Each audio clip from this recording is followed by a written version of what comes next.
Meanwhile, support for the presidential bid Roxas has started to gain ground. Those who have expressed their support for Roxas include local government officials and House members. Again, here's Freddy Abando.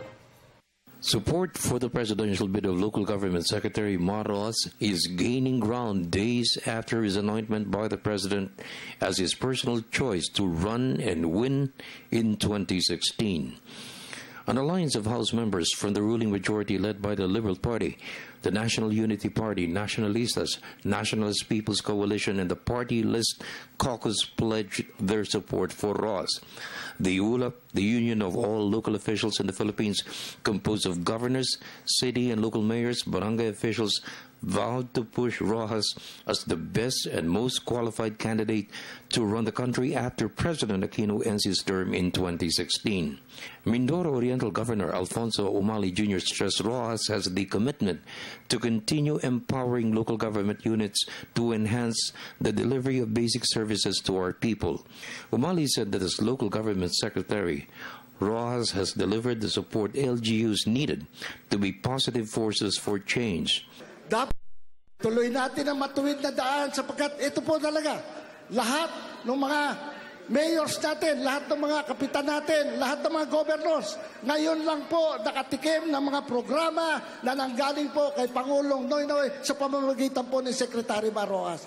At pag ito po itinuloy-tuloy natin, nakakatiyak ako, hindi ho ito matatapos ng ganito lang. Napakarami pa ho natin makakamtan pag nagtuloy-tuloy po. At ang isang kagandahan nito, matitiyak natin na hindi na po, masusugpo na ho yung baluktot na daan at magtutuloy-tuloy itong matuwid na daan. Mayor Sandy Javier, President of the League of Municipal Mayors all over the Philippines, bared the all-out support of Roxas to enhance the seal of good governance for all local government units, the delivery of projects and programs in the poorest areas of the country.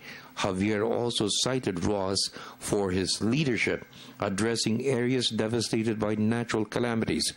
For one, the impact of Super Typhoon Yolanda. Kami hong mga mayors ang frontliners dito sa buong bansa.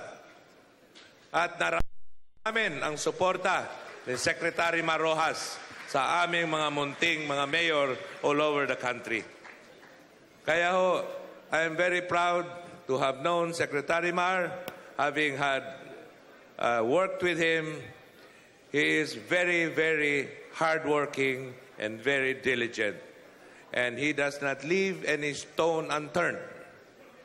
Diyan po ako naniniwala na ito po ang tao na kailangan po natin in the future. Natikman na po natin ang magandang pamalakad ng ating mahal na presidente. Tuloy-tuloy ang asenso ng Pilipinas. Saan ho tayo pumunta? Lahat ng kalye ay ginagawa, lumalapad. Sa Yolanda po, naiayos na lahat, naibigay na ang mga pangako sa amin. Ang mga pinangako sa mga mayors na mabibigyan sila ng police presence, nagdadatingan na po kada probinsya lahat ng mga police car. At ito po ay pinangako ni Secretary Mar. Roxas also got the support of the League of Barangays, the frontliners of government in the delivery of basic services to our people. Sineryoso namin ang daang matuwid. Nagkaroon po kami ng programa, naghanap kami kung paano maibababa sa level ng barangay ang laban sa korupsyon at yung daang matuwid.